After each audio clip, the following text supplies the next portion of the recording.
Reine des fleurs, la rose se retrouve dans nos jardins, dans notre quotidien, dans les poèmes d'amour de Pierre de Ronsard, Paul Verlaine, Victor Hugo. Les artistes de renom la chantent souvent.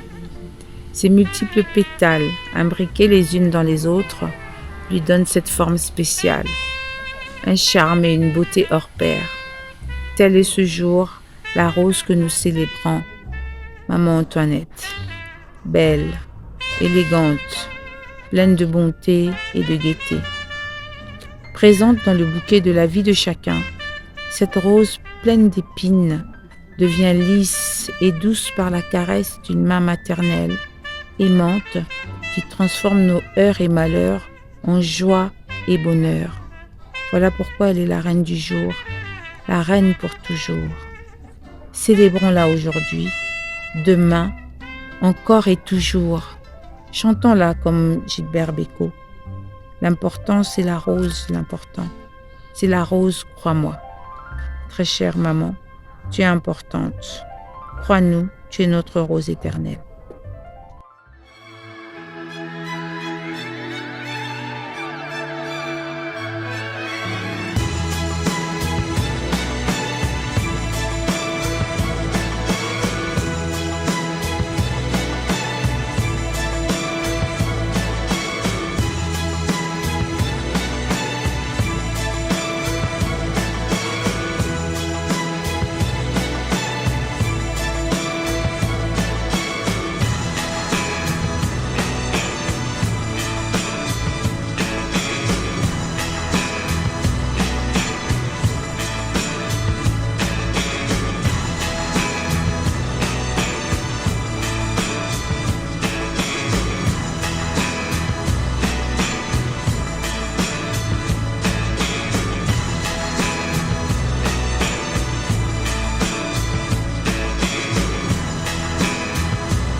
En me décernant cette distinction spécifique dans un domaine qui m'est cher, celui de la solidarité, vous venez de ressusciter en moi le souvenir d'une femme, Marie-Louise Potonjembo, ma mère, de qui je tiens cet élan de charité, de cœur, d'amour.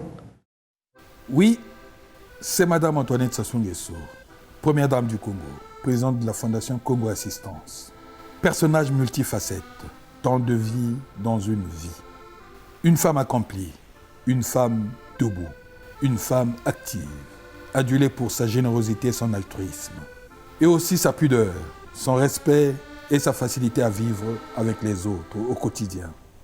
On retient aussi son charisme, très ouverte et suffisamment responsable dans le vrai sens du terme, presque toute une vie au service de la communauté, sans vraiment une réelle vie personnelle.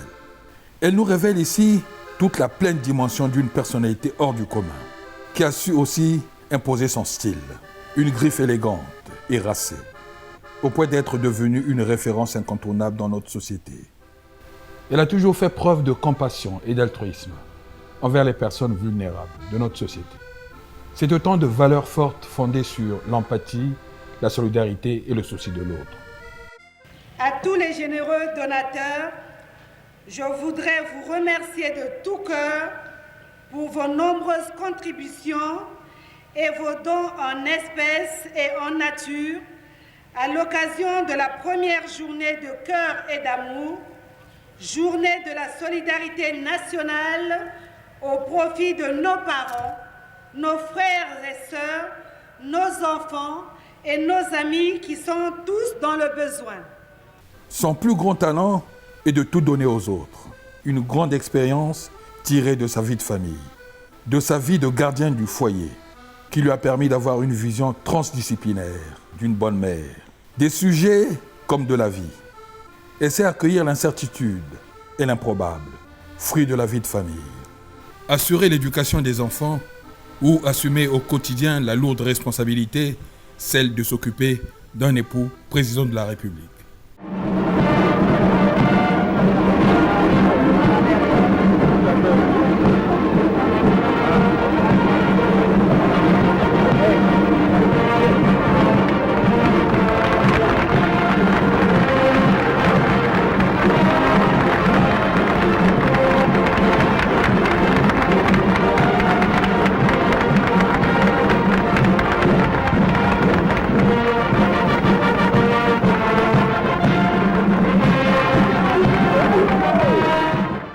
Son mari d'abord.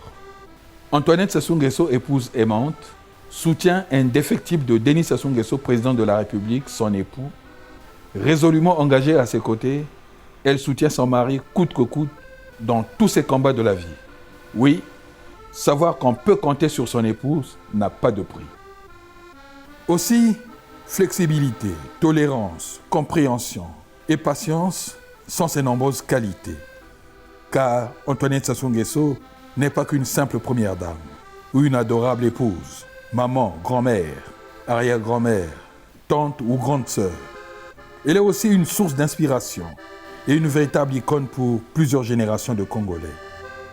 Aussi, au regard de son œuvre immense, la question qui se pose aujourd'hui, c'est que peut-il lui rester à accomplir encore demain? À ce sujet, nous avons le pressentiment que les 12 prochains mois s'annoncent pleins de surprises. Après tout, Madame Antoinette Sassou Nguesso n'a que 80 ans. Oui, 80 ans depuis qu'elle est venue au monde. 80 ans, jour pour jour, actrice et témoin d'un chapitre entier de l'histoire de notre société. Née le 7 mai 1943 à Brazzaville, est née d'une grande fratrie heureuse, une grande famille arc-en-ciel. C'est une femme de haute et grande culture, pétrie d'humanisme et déterminée à faire du bien autour d'elle. Elle a su puiser les ressorts et les ressources, des valeurs qui le sont encore, nourries par tant de confluence. Jeune fille, elle voulait déjà tout savoir, tout voir, avec cette curiosité infinie du monde et des êtres. Ancienne pensionnaire de l'école d'institutrice de Mouyonzi, où elle évolue loin des siens, pour suivre une formation d'institutrice, cette étape va façonner son esprit et lui permettre inlassablement de mettre à l'épreuve son endurance et son goût du défi. À partir du 5 février 1979, d'autres portes s'ouvrent, toutes grandes, devant l'originalité de sa vision, celle de l'humanitaire. Elle devient officiellement ce qu'elle était déjà depuis longtemps, ce qu'elle n'a jamais cessé d'être, oui, une humanitaire au profit des personnes vulnérables et de la petite enfance. Une humanitaire qui compte bien creuser tous les sillons dans ce domaine. Elle deviendra bientôt cette pionnière dans l'humanitaire tournant ses regards vers les angles morts de notre société. La solidarité, plus qu'un mot, est une valeur qui s'écrit sans détour, qui sonne juste et qui résonne très fort aux oreilles de tous. C'est que depuis plus de 4 décennies, Antoinette Sassou Nguesso a la solidarité ancrée dans l'âme. Elle est sa raison d'être. Elle conditionne son activité au quotidien. Car, pour elle, derrière le mot solidarité, il y a la conception de la vie humaine.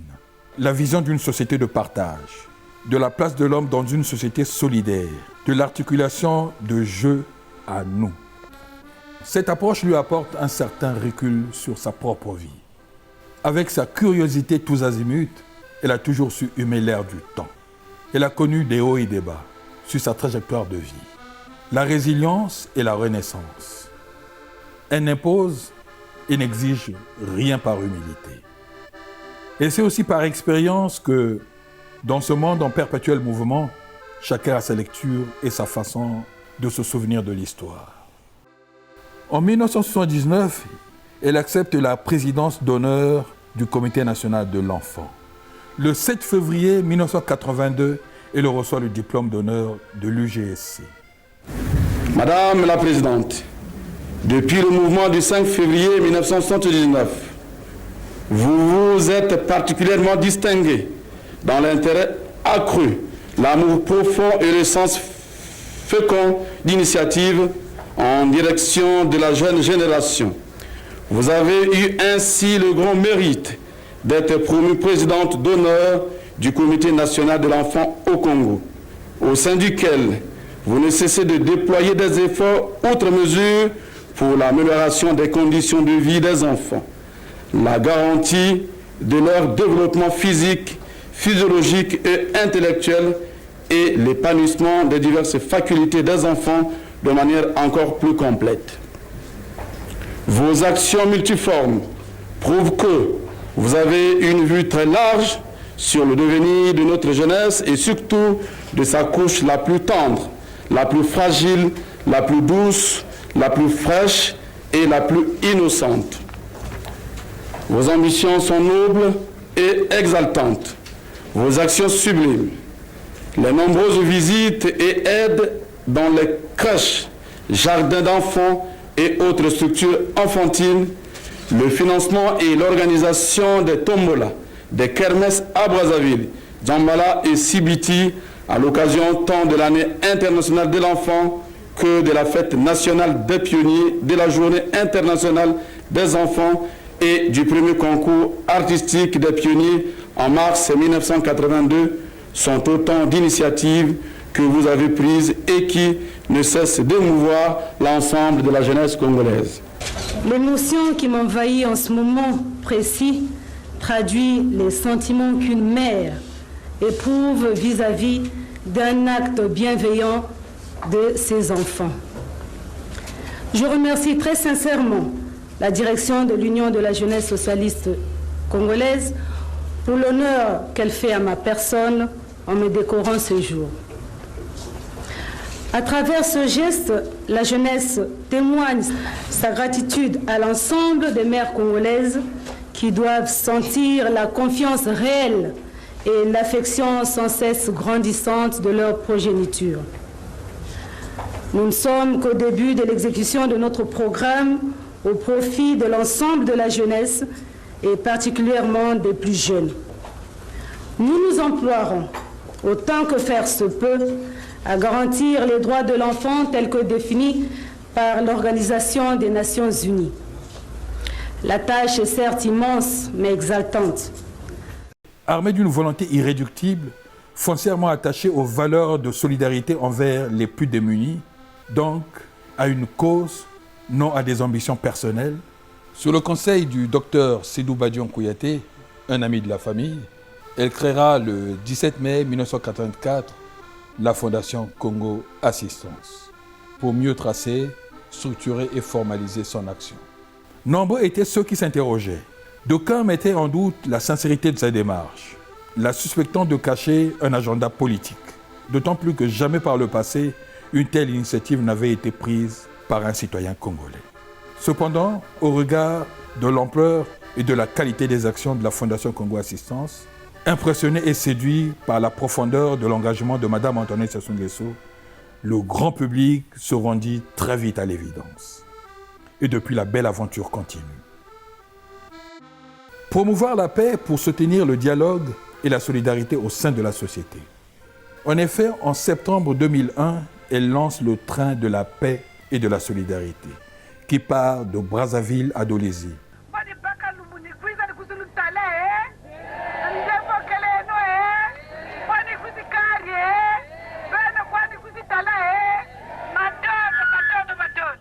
Je m'appelle Lubelo Marina Flora.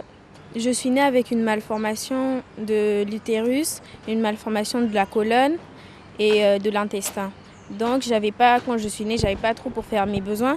Donc on était obligé de me faire une poche. Et maman, elle savait pas quoi faire. Elle a demandé au docteur Koutaba qui a essayé de me faire une poche. Et docteur Koutaba lui a montré qu'il y avait une fondation Congo Assistance créée par Madame Antoinette.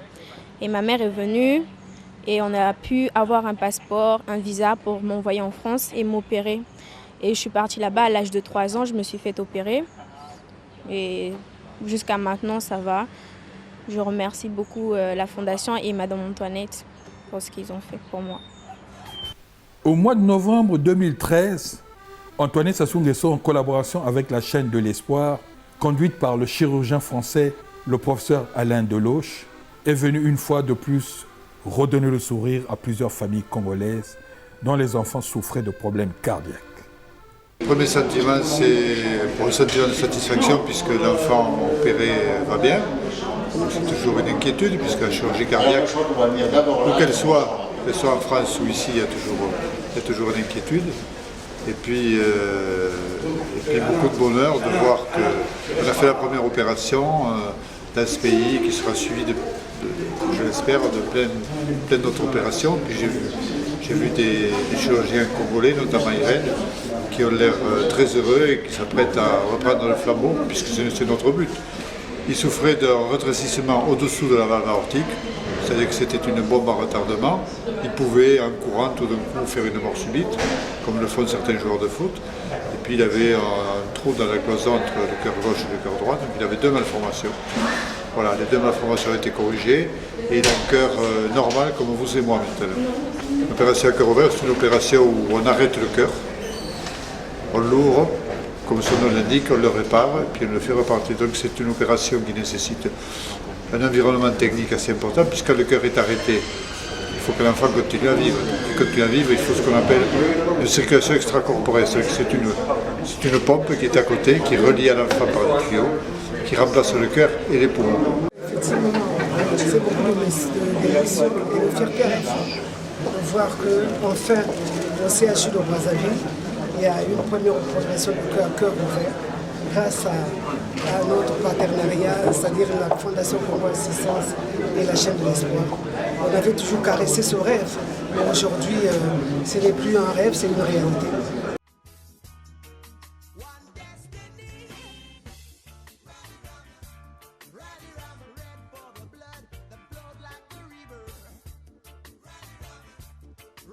Le pays français. Au regard donc de son parcours ô combien riche, on serait tenté de dire que c'est une femme résolument en avance sur son époque, dont la présence, l'engagement et le don de soi sont des exemples à suivre. Œuvrer pour la communauté solidaire et non solitaire. Un plaidoyer sans relâche pour la reconnaissance de la première maladie génétique au monde, la drépanocytose. En effet, Mme Antoinette Sassou Nguesso a entrepris d'entamer un vibrant plaidoyer afin de faire retirer à cette maladie le voile noir qui la recouvrait. Ainsi, le 22 décembre 2008, l'Assemblée générale des Nations unies a adopté lors de sa 63e session la résolution A/63/237 faisant de la drépanocytose un problème de santé publique et consacrant le 19 juin de chaque année en journée mondiale de la sensibilisation à la drépanocytose. Le 22 décembre 2008, l'Assemblée générale des Nations unies posait dans cette enceinte un acte de portée historique pour les drépanocytaires du monde entier. En effet, l'adoption de la résolution A/63/237 faisant de la drépanocytose un problème de santé publique constitue un réel motif d'espoir dans le long et patient plaidoyer qu'ont mené les premières dames d'Afrique avec l'appui inestimable de l'Organisation internationale de lutte contre la drépanocytose. Le soutien des gouvernants de tous nos pays a été déterminant. L'honneur me revient ici, au nom de toutes les premières dames d'Afrique, particulièrement au nom de ma sœur Viviane Wade et au nom des malades et de leurs familles, de leur exprimer nos sentiments de profonde gratitude, ainsi qu'au président de l'Assemblée générale et au secrétaire général de l'ONU pour leur implication personnelle. Enfin, Au Congo, l'espoir est permis, avec l'inauguration du centre de référence de la drépanocytose, Antoinette Sassou Nguesso, rattaché au centre hospitalier universitaire de Brazzaville. La drépanocytose est une maladie génétique de l'hémoglobine qui touche la plupart des pays de la région africaine de l'OMS. Elle cause une déformation des globules rouges en leur donnant la forme d'une faucille, ce qui perturbe le transport d'oxygène dans le sang et augmente la susceptibilité à la formation des caillots. C'est un combat de longue date, de longue haleine. Et je peux dire que je n'étais pas seule. J'étais avec Madame Ouad au départ, même si elle m'a lâché en chemin, j'ai continué à faire ce plaidoyer partout dans le monde. Aux États-Unis, en Europe, en Afrique, en Inde. Je suis allé partout pour que, enfin, j'obtienne ce joyau. Au départ, c'est le centre, ici, de référence pour l'Afrique centrale. Il devrait normalement y avoir un deuxième de référence aussi, d'après nos premiers états généraux que nous avons menés ici, à Dakar. Donc tous ceux de l'Afrique de l'Ouest, c'est à Dakar. Tous ceux de l'Afrique centrale, c'est ici au Congo. Ça passe seulement pour les soins des enfants et des personnes atteintes de la drépanocytose, mais surtout pour la recherche. C'est ici que devaient partir nos scientifiques pour savoir quels sont les nouveaux médicaments, quelles sont les avancées sur la drépanocytose. Vous savez, à l'époque, on disait qu'un enfant drépanocytaire n'avait pas une vie au-delà de 5 ans, au-delà de 10 ans. Mais aujourd'hui, on trouve même dans notre pays des drépanocytaires qui ont 60 ans. Donc il y a eu une grande avancée. Ce n'est pas seulement en Afrique, malheureusement, c'est aussi dans les autres pays du monde. Alors vraiment, moi je ne peux être que fier aujourd'hui d'avoir donné au Congo et à l'Afrique ce bijou. Solidarité. Ici, Antoinette Sassou Nguesso focalise son attention sur les personnes âgées, vivant dans la précarité, en leur offrant un toit digne. La maison des seniors Kambissi, située à Mfilou. Une manière de faire face au défi du vieillissement. C'est grâce aux donateurs, grâce à nos sponsors que nous avons pu construire ce centre. Nous avons fêté le 30e anniversaire. Il y a eu beaucoup de donateurs, beaucoup de gens nous ont aidés. C'est avec cet argent que nous allons fonctionner. Tout ce que vous avez vu, l'équipement, leur nourriture, tout cela sera fait gratuitement. À travers cette cavalcade, peut-être un peu trop rapide, mais chacun trouvera l'occasion d'éclairer, pourquoi pas, une part de cette odyssée que nous venons simplement rapidement de brosser. Madame Antoinette Sassou Nguesso, vous avez en un mot pensé votre vie et vécu votre pensée. 80 ans de vie, 80 ans de verbe vif, la pensée claire, des années d'engagement humanitaire et militant. Vous faites vivre et rayonner dans le monde entier le message humanitaire du Congo. Votre amour pour les enfants a fait du 25 décembre de chaque année votre jour fétiche pour célébrer la nativité, pour être en phase avec eux, dans la communion avec Dieu. Nonobstant un emploi du temps chargé, vous vous consacrez personnellement à donner de la joie et le sourire à ces êtres fragiles à travers ce que vous leur apportez. Maman, autorisez-moi de prendre la parole au nom de tous les enfants congolais. Ma fille, je t'autorise. Merci, maman. Maman Antoinette Sassou Nguesso, merci. Merci à la Fondation Congo Assistance. Merci, chers parents. Merci, chers parents, pour nous avoir offert FESTI 2000. Pendant 8 jours, le soleil a brillé dans le cœur de tous les enfants du Congo et d'autres pays.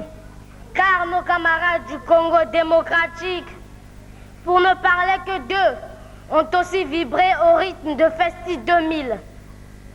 Le cadeau le plus important de la fête a été sans doute votre présence plus d'une fois parmi nous, ce malgré vos nombreuses occupations. Certains enfants ne croyaient pas leurs yeux. D'autres disaient même que c'était votre sœur et non pas vous. Pourtant, vous étiez bel et bien avec nous ce samedi 25 décembre 1999. Jour de Noël que des mamans de votre rang passent traditionnellement en famille. Mais vous avez choisi d'être avec nous. Vous avez raison, car nous sommes vos enfants.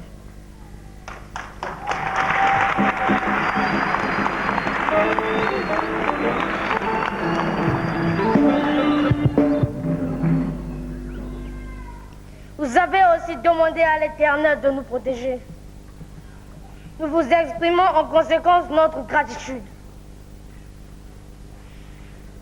À notre tour, nous demandons à Dieu de vous accorder bonne santé et longue vie, afin que vous continuiez à vous occuper de nous. Quand il me prend dans ses bras, il me parle tout bas, je vois la vie en rose. Il me dit des mots d'amour, des mots de tous les jours, et ça me fait quelque chose. Il est entré dans mon cœur une part de bonheur dont je connais la cause. C'est lui pour moi, moi pour lui dans la vie. Il me l'a dit, l'a juré pour la vie. Et dès que je l'aperçois, alors je sens en moi mon cœur qui bat.